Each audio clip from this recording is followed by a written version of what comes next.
Dans cette vidéo, on va faire une review rapide de marché et on va se concentrer sur ce que nous fait le Bitcoin. Le but ici, c'est de venir amorcer finalement la vidéo de samedi que je vais faire pour le halving et pour regarder un peu plus une stratégie qu'on peut adopter pour le halving, mais aussi pour la suite du bull run parce que possiblement on entre dans une phase ici de consolidation. Hein, j'en ai déjà parlé depuis quelques semaines. Maintenant, on est dans une phase ici de consolidation qui peut durer plusieurs semaines, plusieurs mois, mais qui, pour ma part, va probablement être plus rapide que prévu et donc on va observer ça un peu plus en fin de semaine. Mais pour amorcer toute cette histoire et toute cette stratégie, on va d'abord regarder ce que nous fait actuellement le BTC de manière plus actuelle que ce qu'on avait dit lors de la dernière vidéo sur le BTC qui date maintenant de 2 semaines à peu près. On va se concentrer à ça, on avait fait une vidéo sur les top scénarios, une vidéo sur les scénarios plus baissiers, on va voir à peu près vers quel scénario on se dirige actuellement, mais aussi plus précisément, et ça va être plus en fin de semaine, quel scénario on va adopter pour privilégier pour la suite de ce bull run là, et les deux scénarios qu'on va garder en poche au cas où ça se passe bien ou ça se passe mal.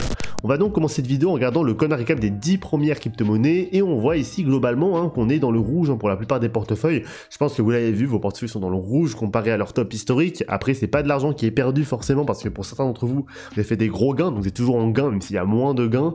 Bon, là aujourd'hui, on a un peu plus de vert, ça fait plaisir à voir, ça remonte un peu le moral. On va voir un peu ce qui va se passer lors des prochaines semaines. En tout cas, ce que je remarque ici, c'est que le Toncoin est monté à la 8e position, une crypto-monnaie de plus en plus solide. Je le rappelle qu'il est dans la 11e place il n'y a même pas une semaine. Il remonte petit à petit dans le classement. Je pense que cet écosystème peut exploser, comme je l'ai dit dans ma dernière vidéo, et donc c'est un écosystème vraiment un Dior à venir explorer au niveau de ces projets qui commencent à prendre de plus en plus d'ampleur.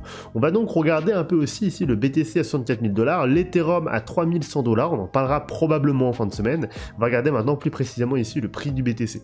On voit que notre BTC a fait assommer ici au niveau des 73 000 $, il a ensuite retombé à peu près comme prévu ici au niveau là des 64 000 $, je pense qu'il peut chuter un peu plus. On a remarqué par contre qu'on a fait ici une running flat, donc c'est quand même une figure qu'on va pas observer extrêmement souvent. On observe ici une running flat qu'on voit ici en jaune. Bon là j'ai fait une courbe sur la courbe, c'est pas très utile, mais on peut regarder globalement ici qu'on est vraiment ici sur une running flat. On regarde le Fibonacci pour la vague de B, on remarque qu'on est à 90%, un peu plus, et là on commence à redescendre petit à petit.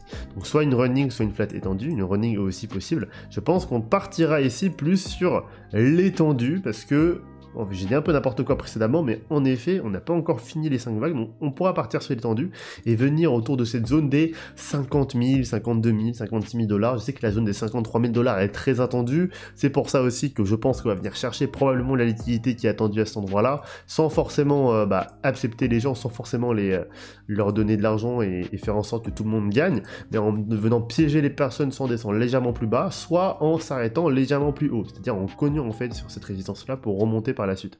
On va regarder un peu ce qui se déroule actuellement. On voit qu'on a au niveau des 54 000 $, on voit qu'on a tracé grosso modo ici 1, 2 et 3 vagues au niveau ici du Bitcoin. On est clairement ici sur une étendue qui est en train de se former avec du coup la vague de 5 qu'on sera très d'attendre prochainement, et pour redescendre à peu près à ce niveau là. On va regarder jusqu'où on va pouvoir descendre en suivant notre Fibo. L'objectif le plus bas ici c'est au niveau des 59 000 $, zone qui est très attendue à cet endroit là, mais comme on a vu que les corrections du Bitcoin étaient quand même extrêmement faibles lors de ce cycle là, on voit déjà que toutes les autres corrections sont extrêmement faibles par rapport au cycle précédent.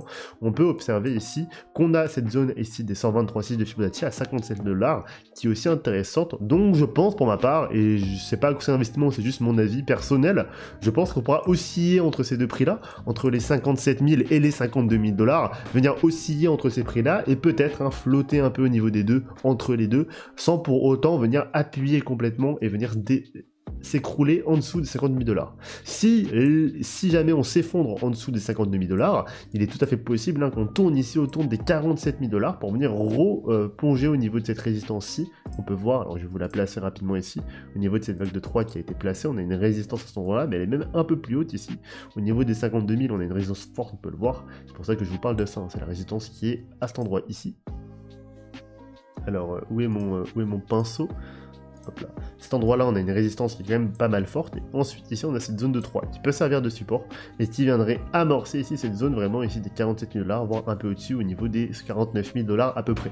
Voilà, c'est à peu près ce que je vois si jamais on décide de s'écrouler au niveau du Bitcoin. Maintenant, c'est pas aujourd'hui qu'on va s'écrouler, je pense, en dessous des 4 000 $. En tout cas, pas lors de ce mois-ci de avril où il reste même pas 2 semaines. Après, c'est vrai qu'au niveau de la volatilité qui va arriver lors du halving, c'est tout à fait possible. Ce qu'on peut observer aussi, c'est que ici, le BTC nous a fait une vague de 3 qui est extrêmement faible. Vraiment ici, la vague de 3 est très faible. C'est pas déconnant ici de observer. Alors, je vais vous zoomer un peu pour que vous puissiez voir. Hop là, on va zoomer un peu plus le graphique, et on va venir tout simplement chercher quelque chose de plus clair ici, on va effacer ça, et là je vais vous montrer, remontrer à nouveau, on a une vague de 1 ici qui a l'air de s'être formée, la vague de 2 ici qui a l'air de remonter, et ensuite là on voit une 1, une 2, une 3, une 4 et une 5. Donc là on peut le former en 4 vagues, mais sinon on peut simplement dire que la vague de 3 se termine ici. Et que la vague de 4 du coup deviendrait vachement appuyée à cet endroit-là, pour venir tracer cette vague de 5. Le halving là va être vachement quand même volatile, hein, c'est tout à fait possible qu'on nous fasse une hausse assez conséquente à cet endroit-là, pour venir retomber, et pour revenir en fait au niveau des 67 000 $. Si jamais vous voyez que le prix du BTC dépasse en fait cette zone de 4, on invalide le scénario sur lequel ici il s'agit en fait d'une ABC en fait finalement, et on transformera ça en WXY avec du coup la dernière vague, donc la Y qui est ici la vague de C, qui nous ferait une 1, une 2 et une 3. C'est tout à fait possible aussi qu'on observe ça, voilà, je le dis maintenant, c'est quelque chose qui est prévu dans mon scénario. Maintenant, on a observé jusqu'où va atteindre le Bitcoin, on n'a pas assez de data encore pour venir essayer de prédire tout ça. On peut quand même essayer de prédire tout ça, hein. On peut placer nos vagues ici, mais vu que la volatilité sera extrême lors de halving, je préfère pas forcément me positionner tout de suite. On a vu néanmoins qu'on tombe ici pile sur les 200% Fibonacci, la vague de 3 est extrêmement propre à ce niveau-là, et du coup, potentiellement ici, venir avoir une vague de 4, hein, qui nous a fait d'ailleurs une belle performance quand même, hein, qui est pas mal remontée au niveau à peu près ici de 108 de Fibonacci pile aussi, donc c'est plutôt pixel hein, comme objectif qu'on a réussi à atteindre ici, pour venir atteindre cette zone de 5, toujours ici au niveau des 58 000 $, donc comme quoi c'est l'objectif principal, la zone des 57-58 000 $, ici un peu au-dessus même de cette zone-là, ça viendrait piéger beaucoup de gens, donc on va la garder en tête, hein, cette zone des 58 000 $, 58 500 $, hein, pour arrondir au chiffre le plus haut ici, à la centaine la plus haute. On peut ensuite venir redescendre ici, la zone des 56 000 $, qui serait aussi pas déconnante, et qui viendrait en effet fluctuer, venir voler, flotter à peu près entre les deux objectifs qu'on a dit précédemment, et le dernier objectif sur lequel on pourrait flotter un peu ici, c'est la zone des 53 000 $. Donc vous voyez qu'on reste au-dessus des 52 000 $, même avec les objectifs ici de la 5 en étant un peu plus précis, donc pourquoi pas venir flotter au niveau de ces 58, 56, 53 000 $, et garder en tout cas en tête ces objectifs pour voir comment réagit le Bitcoin à cet endroit-là. On remarque aussi, si jamais on zoome un peu, que au niveau des résistances, on va le voir, hop là, on va faire une analyse très rapide, ici c'est pas une analyse complète, le but c'est vraiment de regarder rapidement comment pourrait réagir le BTC. On voit globalement ici qu'on a une zone en effet de résistance qu'on a atteint à cet endroit-là, donc on a vraiment rebondi dessus, la zone ici des 60 000 $ à peu près. On a une autre zone de résistance ici, comme on peut le voir, et comme par hasard, entre les 58 et les 56 000 $, à cet endroit-là, très intéressant à observer. Et ensuite, on a une dernière zone de résistance qui peut venir se situer par là-bas. Donc on peut vraiment venir cogner ici sur la Geeky qui se trouve à peu près à cet endroit-là. Là, j'ai pas fait une analyse vraiment précise au niveau des bougies, etc. pour voir le gars de l'imbalance et tout ce bordel-là. Donc j'ai pas encore regardé ça de manière très précise, mais en gros, on pourrait venir vraiment fluctuer au niveau de cette zone-là, qu'on va venir remonter un peu, hein, comme ici on a une zone à 58 000 $, on va venir la remonter à peu près à cet endroit-là, pour se dire, tiens, en effet, si on touche ici les 58 500 $, ça reste en effet dans nos objectifs pour la vague de, pour la vague de 4 ici, du Bitcoin. C'est une vague de 4, on va regarder aussi vraiment l'objectif ici plus global au niveau de la vague de 4, je te rappelle que ça vient quand même hein, d'une vague beaucoup plus grande ici, on va regarder ce qui se déroule en fait actuellement de manière un peu plus macro on va dire, et ici on est au niveau des 55 000 $ pour cette 38,2 de correction qu'on va cibler, et que j'aimerais bien privilégier ici peut-être pour cette zone un peu plus restreinte, les 55 000 $ comme zone ici de 38,2 qui serait assez intéressante à observer. Excusez-moi, c'est un réveil qui sonne, j'ai un train à prendre bientôt, je couperai pas probablement ce moment-là parce que j'étais en pleine explication, donc je continue, et globalement ensuite on viendrait rebondir après le halving, donc là hein, on compte le halving, c'est dans 4 jours maintenant, donc en réfléchissant un peu, on pourrait se dire ici on aura un piège baissier pour le halving où les gens vont sell the news un peu, donc c'est aussi possible hein, qu'on sell the news à ce endroit-là, pour capituler les gens, pour faire extrêmement peur aux gens lors du halving et venir que les whales en fait ils recherchent assez bas. C'est un peu l'objectif ici du halving, de venir piéger les gens parce que historiquement les gens pensent dans leur tête que le halving, le marché va être haussier, le marché va pumper, va monter, etc. à l'infini, et en fait on voit que ça baisse ici de manière assez forte, ce qui fait extrêmement peur aux gens. Ensuite on viendrait faire du coup hein, cette dernière vague haussière par la suite en venant rebondir ici. Alors possiblement, on regarde au niveau du laps de temps, on a une vague de... Alors, comment je me débrouille ici pour regarder? Bon, on va la faire à la main. Hein. On regarde ici qu'on est le 14 mars. Hop là, on trace la ligne à peu près jusqu'au 20 mars. Donc on a mis 6 jours pour tracer la vague de A. du 20 mars à peu près jusqu'au la fin de la vague 2B, on est au 8 avril. Le mois de mars, il me semble qu'il y a 31 jours, donc ça fait du 19 jours à peu près. Donc là, on a 6 jours. Hop là on a 19. L'écriture est atroce, j'espère que vous arriverez à lire. Et du coup, on viendrait peut-être tracer du coup cette vague de 5 ici, entre 6 et 19 jours probablement. On a déjà fait ici, alors j'ai pas regardé le début, du 8 avril jusqu'au 15 avril déjà. Donc ça nous fait du 7 jours si je me trompe pas. On est à peu près entre les deux là. Donc on pourrait encore durer une dizaine de jours ici à peu près. Donc qui viendrait nous faire fin avril à peu près pour cette fin finalement de vague de 5. Qui viendrait remonter légèrement pour venir rechuter avec une baisse de 2. Parce qu'ici par la suite on aurait quelque chose comme ceci. Qui viendrait se former. Ça j'en parlerai plus demain à la stratégie qu'on aura après. Pour venir faire peur à nouveau aux gens. Là, je vous raconte le début de l'histoire de ce qui se passe actuellement, et demain, on racontera la suite de l'histoire avec probablement le début de la 5 qu'on viendrait former là, et voir à peu près comment on va réagir par rapport à ça ici, comment je vais réagir en tout cas selon mon scénario sur CryptoPoint.fr, et puis on va regarder ça un peu ensemble, là plus en fin de semaine, une fois qu'on aura plus de data sur ce qui se passe au niveau du halving. Alors, je serai pas chez moi ce week-end, donc si je la poste pas samedi, vous inquiétez pas, je la posterai probablement lundi ou mardi, quelque chose comme ça, mais je vais essayer en tout cas de la poster samedi, parce que c'est vrai que c'est le jour J, et c'est extrêmement important, mais dans tous les cas, je vous ferai au moins un tweet. Donc restez connectés sur Twitter. Je vous mets le lien du Twitter en description comme d'habitude. Venez me follow sur Twitter si jamais vous voulez ne rien louper qui pourrait être intéressant.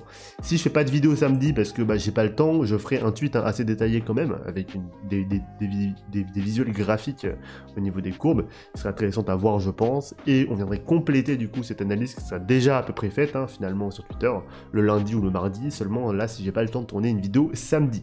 J'ai fini pour cette vidéo, ce premier jet, cette petite revue de marché qui me semble intéressante. Ah oui, je voulais juste faire une petite dédicace ici à Swissborg. Je sais qu'il y a beaucoup de personnes parmi vous qui suivent ce projet-là, et on peut regarder ici qu'on a fait une baisse. Là, vous allez me dire, en effet, je me suis trompé lors de mon analyse, et c'est vrai, je l'assume complètement, j'ai toujours assumé ici les moments où je me suis trompé. L'analyse n'est pas pixel ici, mais globalement, en fait, on n'est pas ici sur une vague de 5, une qui est en train de former, mais sur une vague de 5 ici qui s'est déjà terminée en fait de former, simplement avec 5 vagues qui se sont formées ici. C'est-à-dire que là, on est en train de tracer notre correction de 2 qui est assez forte, on a rebondi à peu près à ce niveau-là, comme j'avais parlé là, on voit qu'il a un peu eu de mal, mais ensuite il a décidé de percer vers le bas avec toutes les news qu'on a eu dernièrement, notamment avec l'Iran, etc. Mais aussi avec le Bitcoin et les alts qui commencent à chuter. On a une vague de 2 ici qui a corrigé assez fortement, on a vu. Donc ici c'est assez intéressant d'observer que on a atteint alors je vais le tracer ici, je l'ai regardé déjà tout à l'heure, on a atteint ici les 0,666 de Fibonacci, c'est extrêmement ici superstitieux. Et du coup on pourrait remonter probablement maintenant au niveau du Swissborg, peut-être doucement, mais en faisant des gigamèches, parce qu'il aime bien faire ça, des petits x2 ici, ça nous amènera, si on fait un x2 ici, environ 40 $. Donc peut-être pas un x2 ici, mais en tout cas venir faire des beaux pourcentages, pour venir tracer rapidement, mais sûrement cette vague de 3, probablement ici dans les semaines à venir aussi, enfin que le marché se calme un peu, le marché retourne un peu plus dans le vert, etc. Il est tout à fait possible ici qu'on consolide un peu comme on a fait là, au niveau du Swissborg, mais en tout cas on voit que les hausses sont assez majeures et assez rapides. Donc on attendra vraiment ici une consolidation, je pense, avec une hausse qui se fera peut-être un peu plus en longueur cette fois-ci, pour venir pumper fortement par la suite, et venir tracer ici la vague de 3 qu'on attend tous, en tout cas pour ceux qui sont investis dedans, au niveau à peu près des 60 centimes de dollars, je pense. On va regarder un peu ce qui se passe ici. 58 centimes de dollars à peu près comme objectif prioritaire ici au niveau du Swissborg.